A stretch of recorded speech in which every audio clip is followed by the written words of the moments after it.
I neglected my daughter because she is my mistake. Now I gave her room to my son's girlfriend and let her sleep on an air mattress. My ungrateful daughter sulked, so I kicked her out and demanded she pay house rent and groceries as her responsibility. She didn't, so I took away her car and sold it as a consequence. Now I'm regretting my actions.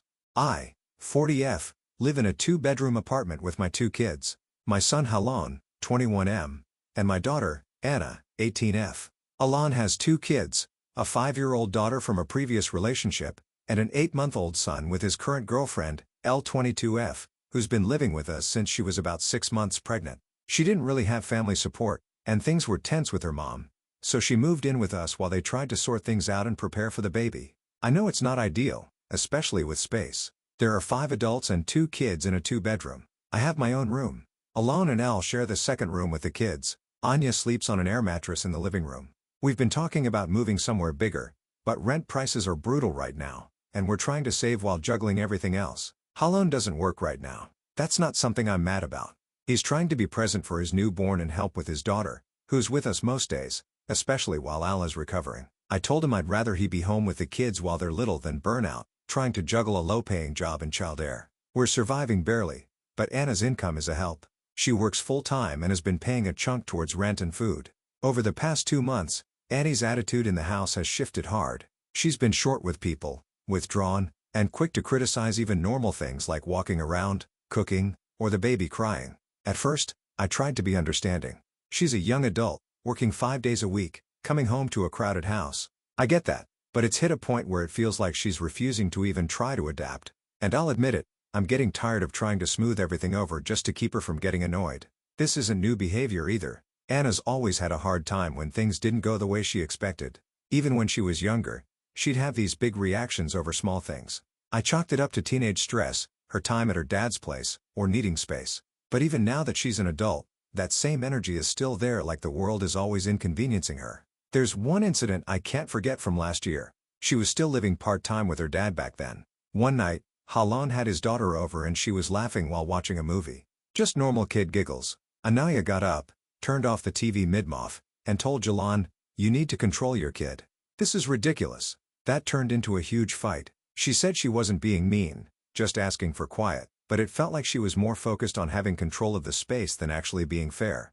Now things have gotten worse since the baby was born. The baby will cry as babies do, and even when Halon or El tend to him quickly, Anna will sigh loudly or huff and make comments like, "Every single night, really?"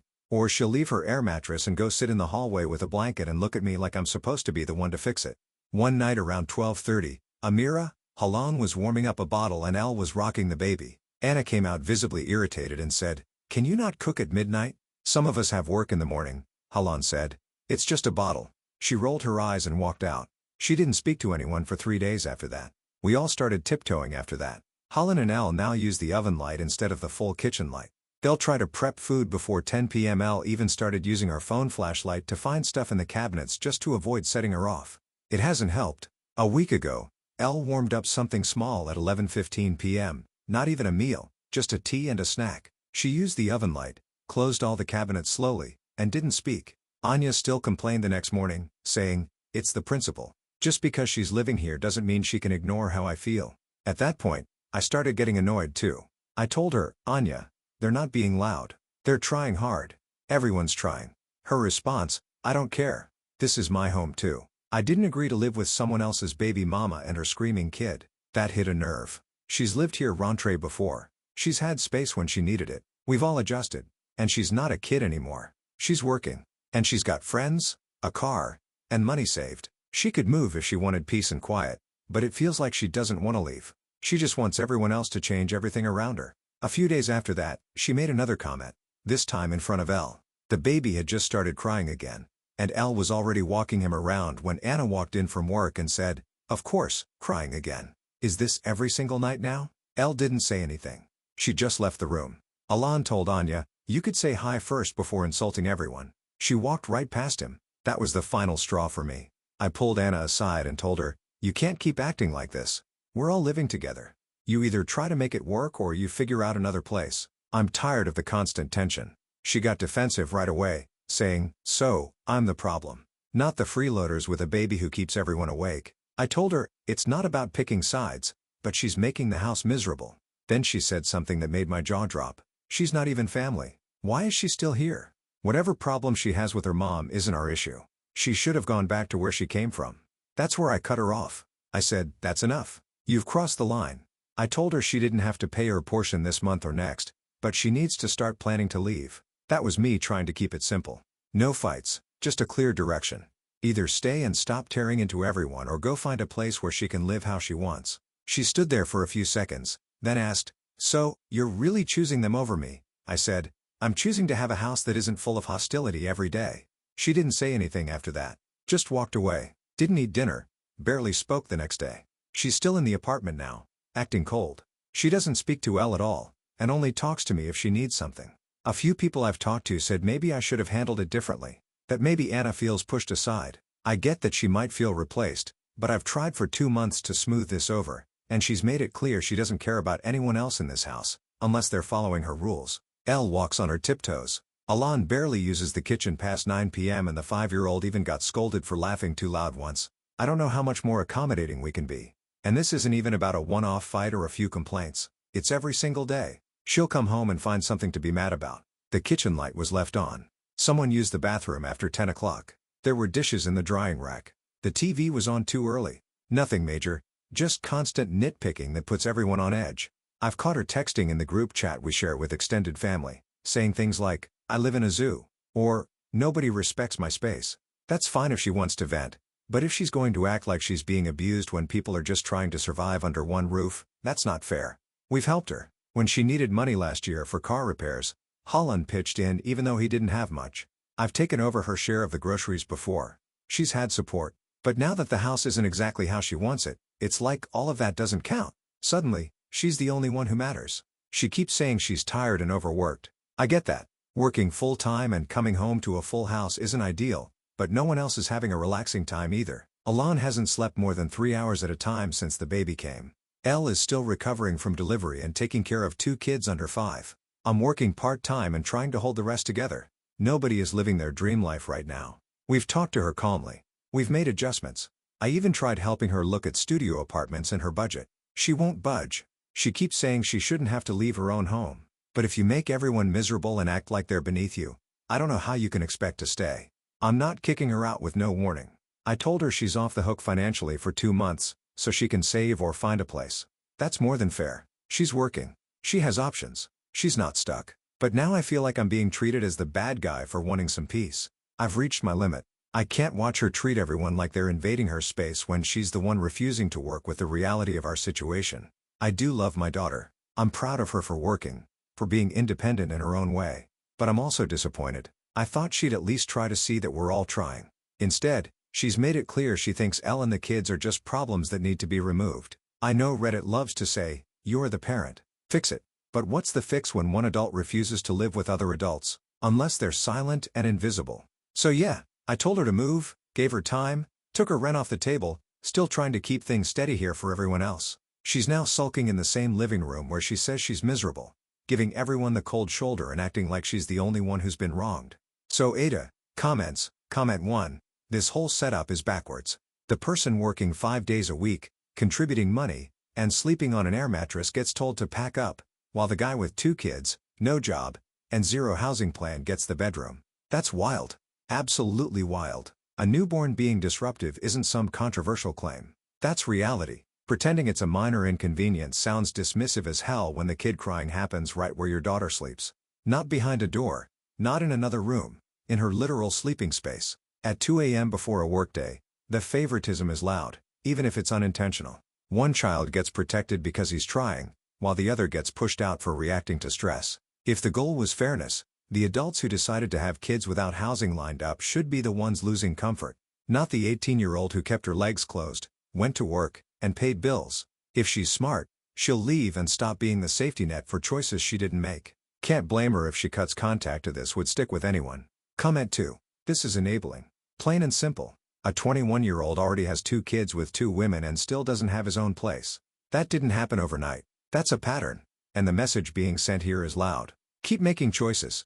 Someone else will absorb the fallout. Meanwhile, the 18-year-old with no kids is stuck on an air mattress in a common space, financing part of the household, and getting lectured for wanting sleep. Anyone would be bitter. Anyone. The anger didn't come from nowhere. It came from watching the bar sit on the floor for one kid while the other is expected to be endlessly flexible. It's not about hating babies or being dramatic. It's about privacy, dignity, and basic stability. She lost her room, her quiet, and now her place in the family order. And the solution wasn't asking the father of two to step up, it was telling her to go. That kind of choice changes relationships long term. Even if she leaves without drama, she won't forget who was prioritized when things got hard. Uda, comment 3. You're not wrong for being fed up, but damn, this whole thing reads like a pot that's been boiling over for years. Your daughter doesn't sound like she just snapped out of nowhere. From how you described her past reactions, flipping out over minor stuff, staying mad for days, she's been carrying resentment for a while, and this baby situation just tipped it. Here's what's sitting weird with me. She works full-time, helps cover bills, sleeps on an air mattress in the damn living room, and now has to tiptoe around people who aren't even trying to contribute financially. If this was a short-term emergency, fine. But it sounds like the son and his girlfriend are settling into this is just how we live now. No income, 2 kids, and living rentrée. That would piss off most people. You're trying to keep the peace, but it kind of feels like she's being punished for being the only one holding SHT together. Everyone else gets accommodations, and she gets told to leave. I don't think she's handling it well, but I get why she's pissed. Doesn't mean she's right about how she's acting, but it makes sense. Update. So, a lot has happened since my last post. I've read every comment, even the ones that were hard to swallow. I'll be honest, I didn't change my mind right away. I stuck to my decision. I told Anna she needed to move out and she did. I didn't expect it to happen so fast. One day, she came home and said she was staying with someone from work, maybe a classmate too. She wouldn't say clearly, packed up her things and left. I haven't seen her since, and she hasn't responded to anything I've sent her. She blocked me on everything except email. What stings the most is that she walked out like we were strangers. I kept thinking she'd cool off and come back once she realized we weren't the enemy. Instead, nothing. It's like she disappeared. I need her help. Financially, things have fallen apart. I thought Halan would step up. He said he would. He got a job for 3 weeks at a warehouse. I had hope, but then the night shifts got too much with a baby and he quit. No notice. Elle tried looking for part-time remote stuff, but didn't get far. And honestly, I can't blame her. She's still up half the night with the baby, breastfeeding, barely functioning. Now we're back to one income mine, and that barely covers rent and food. Before Anna left, she paid a percentage of the rent, helped with groceries, and even covered gas and utilities some months. She didn't make a fortune working at a fast food place, but she was the most reliable earner in the house. I told myself she'd come back. I even tried apologizing over email. Told her if she moved back, she could have her own room once we moved. We're looking at a slightly bigger unit, a 3-bedroom, if we can lock it in before the lease ends. I promised she'd get a door, a real bed, and no more sharing space. Just help out with rent again. She didn't respond. I won't lie. I tried a few things after that I'm not proud of. I reminded her the kids miss her, sent pictures of the baby, told her her niece cried, asking where she was, thought it might soften her. Nothing. I even asked Halan to reach out, thinking maybe she'd hear it better from him. She left him on read. I got desperate. I asked her to at least keep her name on the lease, just until we get settled. Told her she could visit on her own terms, not live here full-time if she didn't want to. I said we just needed her name for security, something landlords look at again. Silence. The money is a bigger problem than I'm letting on. Bills are stacking up. We've cut groceries to essentials only. I had to borrow from my sister for the deposit on the new unit. Anya used to keep this house afloat and she walked away like none of it mattered. So yes, I tried changing her work deposit info. Her paycheck goes direct deposit and I knew her login from when she asked me to help her set up auto bill pay last year. I figured if I just rerouted a portion of it to my account, she'd notice and we could talk. But the change didn't go through. They flagged it and sent her a notification. She didn't report me and I'm grateful. But she changed all her passwords after that. I know I crossed a line, but I was drowning. She should have helped. Then came the car. Technically, it's in my name.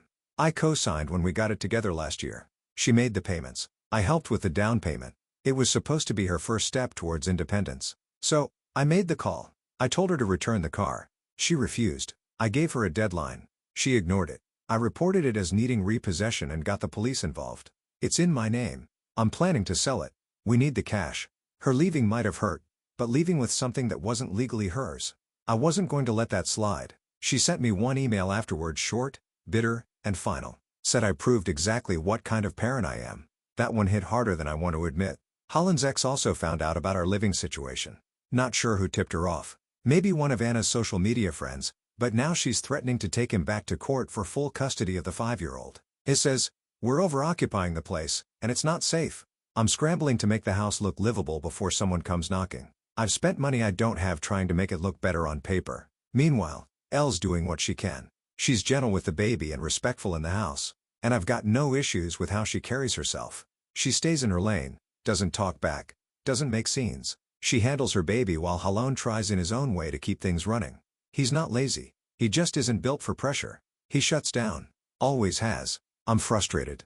Not at the kids, not even at Elle, but at Anna. She was the one I thought would understand that sometimes family sacrifices. She used to say that. She used to be the one making sure we had groceries in the fridge. Now she's off living some quiet life while we can't make it through a month. I know people are going to call me a bad mother. I've read the old comments. Some of you said I chose my son over my daughter, that I enabled him. But I'm a mother. I had a newborn under my roof. A 5-year-old who needed dinner. A girl recovering from childbirth. What was I supposed to do? Ask them to leave. Anaya could have helped. She chose not to. She's not a victim here. She walked away knowing the whole household depended on her paycheck. And now when I ask for even part of it, I get nothing. I'm ashamed of how she turned out. I thought I raised someone who understood what it meant to stick by your people. She didn't even say goodbye to the kids. And maybe this is where I'm wrong. Maybe I pushed too hard. Maybe I kept expecting her to act like the older sibling when she just wanted to be 18. But I can't fix this alone. I wanted her to come back. I offered her privacy. A door. A room. Just a promise she'd contribute again and keep her name on the lease so we could secure a stable place. She walked away. I don't want to go to court. I don't want to keep playing tug-of-war over a car. I just want her to realize what she left behind and that she still has a responsibility to the people who stood by her when she had nothing. So yeah, maybe I've made mistakes. Maybe I reacted poorly. But I'm out of options. If I lose this next lease, I don't know where we'll go. I'm trying to protect babies. I'm trying to protect this family. And I'm asking, what else am I supposed to do? If she's so mature now, like everyone says, then she should understand that adults don't walk away from the people who need them. I'm asking Reddit again. Was I wrong to tell her to leave? Was I wrong to expect her to still help the household when she was part of it for so long? Or is it on her now and I'm just the one dealing with the fallout? Comments. Comment 1. This update went from messy to outright alarming. The financial desperation explains your panic, but it doesn't excuse what you did. Trying to reroute her paycheck, getting cops involved over a car she paid for in practice, even if the paperwork favors you. That's the kind of thing that permanently shatters trust. What sticks out is how much pressure you've placed on the youngest adult in the house. She wasn't just contributing, she was subsidizing choices she never made. Meanwhile, the adults who created the situation keep getting pass after pass. Saying you're protecting babies doesn't magically make it okay to squeeze your daughter until she bolts. She didn't betray anyone. She left a situation where she was sleeping in a common area, paying real money, and being told her stress was inconvenient. Once she left, instead of reflecting, you went straight to clawing back resources from her. Of course, she's bitter. Anyone would be. Comment 2. Reading this, it feels like you're drowning and grabbing whatever floats by. Unfortunately, that float happened to be your daughter. The fear and money stress come through clearly. I don't doubt you're terrified of losing housing with kids involved. That part's human. Where things break down is the story you're telling yourself about responsibility. Your daughter had no kids, no partner and no legal obligations to the household beyond what she voluntarily gave. When she left, she stopped being a contributor. That's how independence works. Expecting ongoing support afterwards turned into entitlement without you realizing it. What also stands out is how you describe everyone else with understanding exhaustion, recovery, stress, while describing your daughter with shame and disappointment. That imbalance probably existed before she left, and she felt it. Once she walked out, the bridge wasn't just burnt, it was bulldozed. Comment 3. The son is being handled with kid gloves, while the daughter was treated like an emergency resource. That imbalance isn't subtle. One adult brings dependence into the world without stability, and remains housed and protected. Another adult works, pays, sacrifices privacy, then exits and suddenly becomes the family problem. Quitting a job with a newborn in the house isn't a neutral choice. It transferred risk to everyone else, particularly the person bringing in the most consistent money. No wonder resentment grew. The situation won't stabilize until accountability lands where it belongs. Right now, it's been redirected away from the son and piled onto the daughter. That's why the fallout looks this bad. Update. If you read my previous updates, you know everything fell apart the second Anna moved out. But I didn't expect just how bad things would get after that. I did call the cops over the car. I won't pretend otherwise. She left with it, but it's in my name. I was desperate. I needed to sell it fast. Rent was due and I had no backup plan. After the police got involved, She sent a legal notice. They made it clear I had to pay to settle and give up the title. I had to pull from my emergency savings and now I've got nothing left. What makes it worse? She bought another car. I saw it parked outside her new apartment building when I drove by. Dare. I did that. And no. I'm not proud. She's got a job, new roommates, and a new life. She's fine, but I'm still stuck cleaning up everything she left behind. After that, I tried to move forward. I thought if I could just hold the house together until the new lease came through, we'd survive. We didn't. The landlord found out about the complaint she made to the cops about the overcrowding, the noise, and the whole car situation. They pulled the lease offer. I begged. I even offered to pay 3 months upfront money I didn't have and they still said no. So now we're packing. No place to go. Living in boxes with 2 babies in the middle of the mess. It gets worse. Holland's ex followed through with the custody case. The hearing isn't over yet, but the way the judge talks, I already know what's coming. They brought up the housing situation, my financial instability, and how I'm taking care of 2 babies while working part-time. They know we don't have space. The court's leaning towards full custody for his ex. If that happens, Holland's going to break, and I don't know how much more I can carry. Holland's completely distracted now, obsessed with this case. He stopped trying to get a job again. Every time I bring it up, he shuts down or says he needs to be mentally ready to fight for his kid. Elle noticed she's tired. She said it plain she's thinking about leaving. She told me she feels invisible. Said Jalen barely touches her anymore. He's either on the phone with lawyers or arguing with his ex. And yeah, I'll admit it. I was the one who told him to stay home and care for the baby when Elle was recovering. I thought I was helping. I thought it made sense. I didn't want the baby in daycare, and we couldn't afford it anyway. I said, let her rest, be a dad. But now Elle says she resents me too. That I encouraged him not to work. And now she's stuck with someone who won't grow up. Then everything really blew up. Alon and Elle had a huge fight. He went through her messages again. I'm not proud of it, but I was in the room when it happened. He was holding the baby when he saw something. She tried to grab the phone, but it was too late. The texts were there. I don't know how long it was going on, but she admitted it. The baby might not even be his. She said it in the heat of the argument. You don't even know if he's yours. He lost it. He handed me the baby, grabbed his stuff, and walked out. Came back 3 hours later, and said she had to go. She refused. They argued again. She packed her bags and left with the baby the next day. Now I'm sitting in this apartment that isn't even ours anymore with half our stuff in boxes and no clue what happens next. Halan says he's done. Doesn't care if the baby is his or not. He says he can't raise another man's child and doesn't want her back. But I raised him. I raised both of them. My husband left when Anna was born. She isn't his. She was the product of my worst mistake and he left because of it. But I didn't give up. I kept going.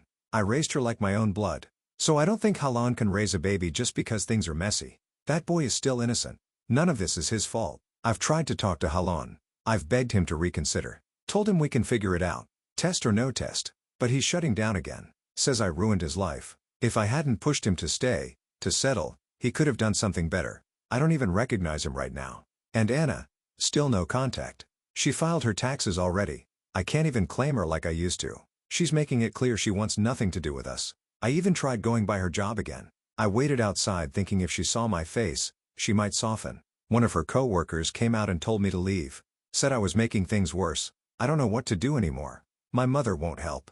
She told me I brought this on myself. Said I shouldn't have tried to reroute Anna's paychecks or called the cops over the car. She won't even babysit. I'm tired. I'm 40 and my back feels like I'm 60. I can't carry groceries without paying.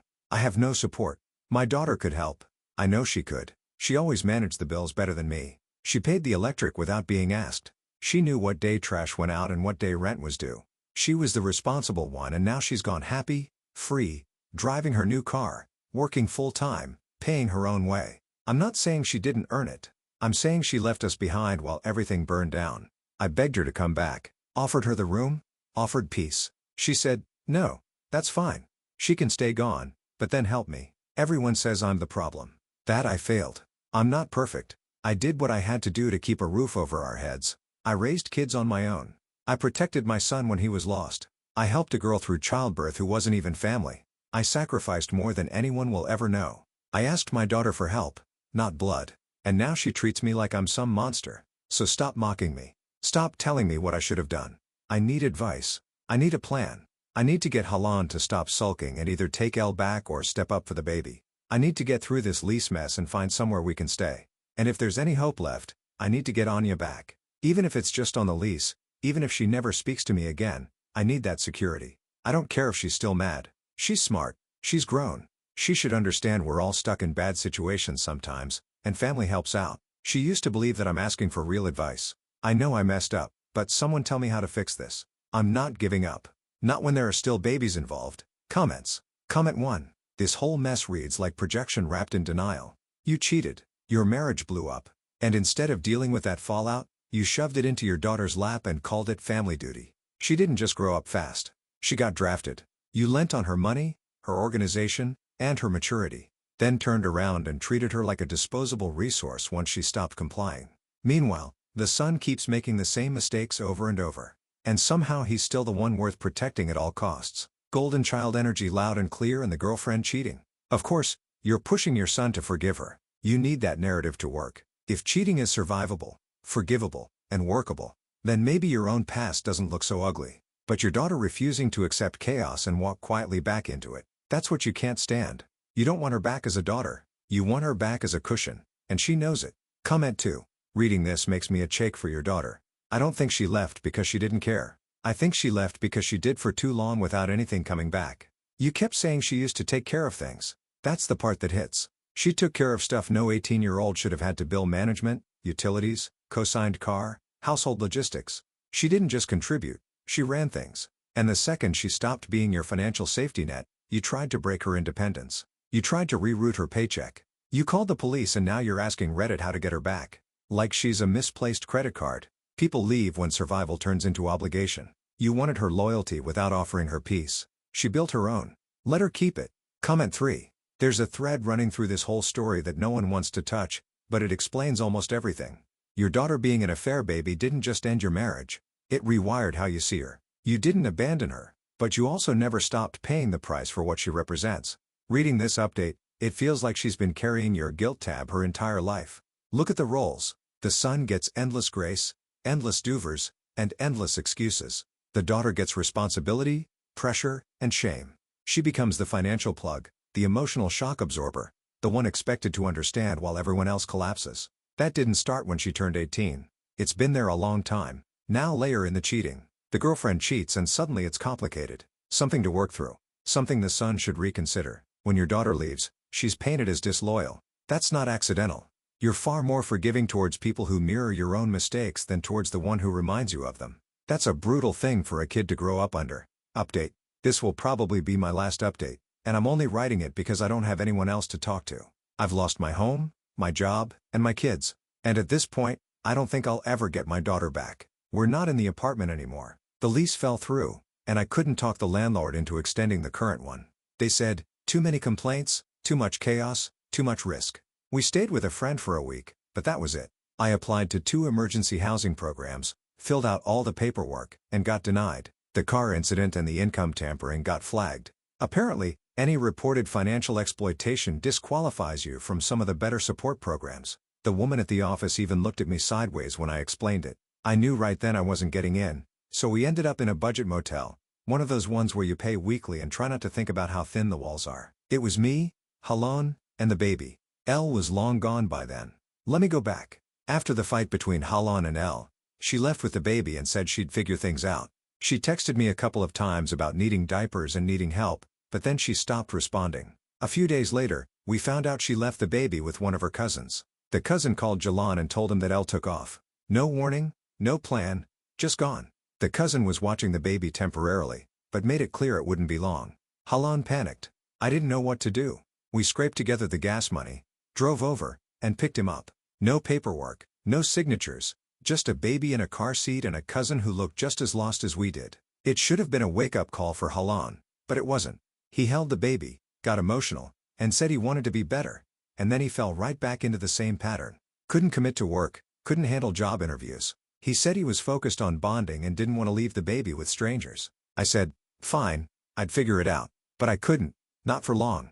I was still working part-time at a local business. Won't name it, doesn't matter now. And they let me go after they caught me looking up old HR contacts trying to figure out where Anna was working now. I know how that sounds. I wasn't trying to steal from her or mess with her job. I just thought if I could get a message to someone she worked with, maybe they could talk to her and get her to see reason. I got caught. They pulled me into a back room and terminated me on the spot. I didn't even fight it. I was tired. With no job and no housing, Things unraveled fast. The motel manager started pushing us out the second we fell behind on the weekly payment.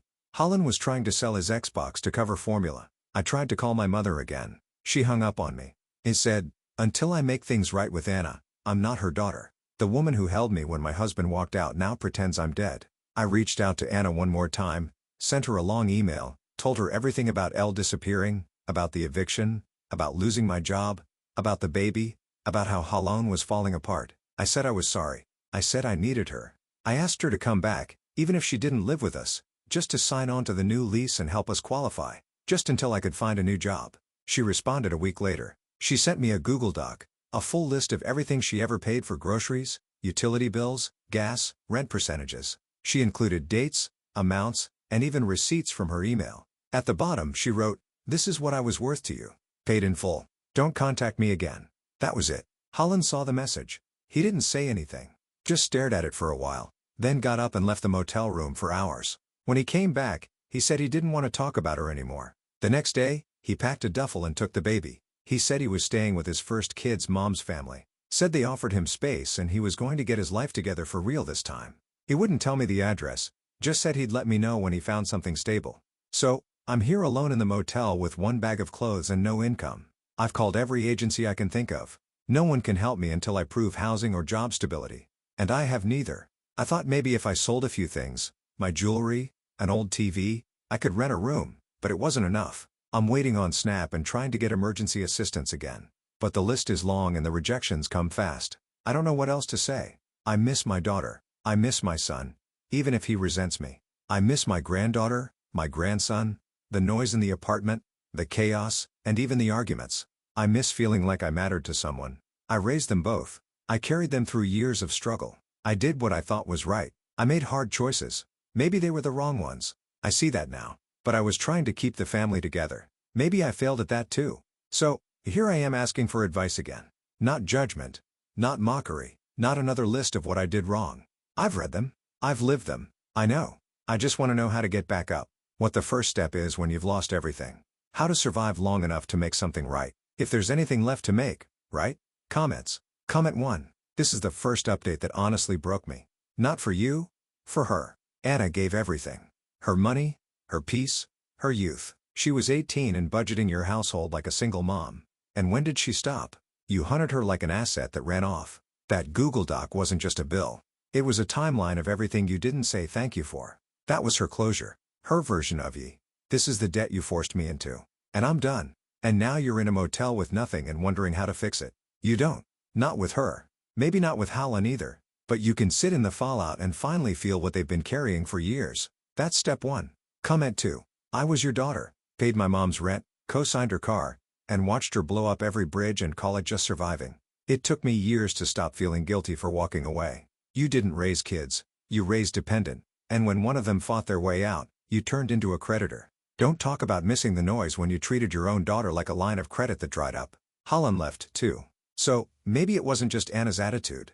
Maybe you were the one person in the house no one felt safe around once they stopped being useful. You keep asking how to get up. Start by sitting down with that truth and not running from it for once. Second story. I just wanted chocolate oranges for Christmas for years, but every year I got denied. If I don't get them this Christmas, I will lose my mind. I should start by giving a background as to who I am. I'm 27 years old. I live about an hour from my hometown and I visit my folks pretty regularly, but especially for holidays. Now, I realize I've lost many of you with my age. I understand that in a large number of families, only kids really get Christmas gifts, and you may be right, but in mine, adults give to adults, kids give to kids, kids to adults give to kids, and everybody gets something. Now, I hate telling people what I want for Christmas stuff. Feels entitled, I know. Irony of posting a complaint on Reddit and then saying I'm not entitled to ask for stuff. Since I was 12, I didn't want people to get me birthday gifts or throw me a party. And largely my family respected that. But that still left Christmas. Now, when my grandpa was alive, I remember he'd always go to the local European grocery. He was an ethnic Hungarian from Austria. And get a few of those chocolate oranges. The big ones you have to smack on the table before opening to get the pieces to separate. He died back in 2017 and I miss him terribly. And every year when my family asks, what do you want for Christmas? I tell them, one of those chocolate oranges like Papa used to get, and they never do it. Now, I know that sounds super silly. Why don't you just get your own damn orange? I don't know. It just isn't the same somehow. It's a thing I associate with my family just having it home suddenly around Christmas. And I'm chasing that experience and I know it'll never be the same. But still, I just remember cracking them open with my cousins and walking around the room to all the aunts and uncles going, "Hey, over here, I'll take a piece," etc. And I just miss that a whole lot. Every year, "What do you want for Christmas?" "Chocolate orange." And every year, "No chocolate orange." Literally the only thing I ask for. And I know I shouldn't be upset about it. There are people who don't even get a decent meal on Christmas, let alone presents. But somehow year after year, I get a few Teo or Five Below things which will be thrown out pretty much as fast as they came in. And I question, well, why the hell didn't they just get the damn orange? It would have cost less, been more appreciated, and been consumed only marginally faster than the other junk. It's literally the only thing I asked for this year. I've got my dad a new seat cover and a slow-moving vehicle triangle for his tractor. I got my brother, who just started college, a used folding bike and replace the tires and grips and grease the chain, etc. because he doesn't want to bring his bike from home up and have it stolen. I got a few jigsaw puzzles for my stepmom. She likes to do them, and a set of Lincoln logs for my cousin's kids. And I'm excited to watch them open the presents I got them. And I'm sure whatever they got me will be great. But I just get so disappointed every year when there is no damn orange. And this is 8 years since Papa died. And well, I don't know. There's nothing really significant about 8 years, but I'm just certain that come Christmas morning, if there's no damn orange, I'm going to lose it. Update. Hello all. Hope everybody had a nice set of holidays and is enjoying the new year. Many of you replied to my previous post regarding my frustration at not receiving a chocolate orange for Christmas. If that sounds stupid, it's because it kind of is. But you can read the original post for context. Just wanted to update everybody on how it all shook out. Well, my dad and mom both really enjoyed the gifts I got them. My cousin's kids chose my Lincoln Logs gift as the one they wanted to open and play with at the family gathering over and above a set of small trucks that look like dinosaurs, which all park on a larger dinosaur truck. High praise, my brother. Well, he didn't like the bike much, I guess. "Mister, hey, I want to explore the city more. I don't want to bring my bike up in case it gets stolen." Suddenly wasn't so interested in a non-stealable bike he could explore the city on. Later, he had the gall to say to us, "I just wish I had gotten something practical," as though he hadn't just gotten the most practical thing any college student could have. Anyway, you can't win them all. A few days before Christmas, my folks and I were in Target and I saw the chocolate oranges. I pointed them out and was met with a yuck. Who likes those? So, that was about as fun as you'd imagine. Now many of you suggested rightly that I'd just become the relative who brings chocolate oranges for the kids, and so I did. It was really a very food memories-centric celebration this year. I gave the kids the oranges just the way they were. Dark chocolate orange flavor, kind of gross to the kids, but the sort of thing they came back for more of after a few minutes. Fond memories from the adults. My uncle brought relish sandwiches following a discussion about having fed my dad those when tasked with watching him as a kid. Yep, just white bread with hot dog relish on it. We had a great time, and I've become the weird relative who brings candy that isn't that great, but which you come to associate with Christmas time forever. As for me, it doesn't really matter what I got. A few cans of rust reformer spray on account of my nearly 26-year-old car being a little rusty in places, a tube of Twix bars, and a pizzas as from the White Elephant. I got to see some kids who were going through their parents' divorce's eyes light up when they opened a box I gave them. Got to remember being that young. Got to remember my own grandfather for a little while. All in all, you gave great advice and I feel quite a bit more at peace with the whole thing. Thank you all for that. Thank you for watching the video. If you are interested in listening to these kinds of stories, we've got more in store for you. Simply subscribe to our channel, hit the like button, and share it with your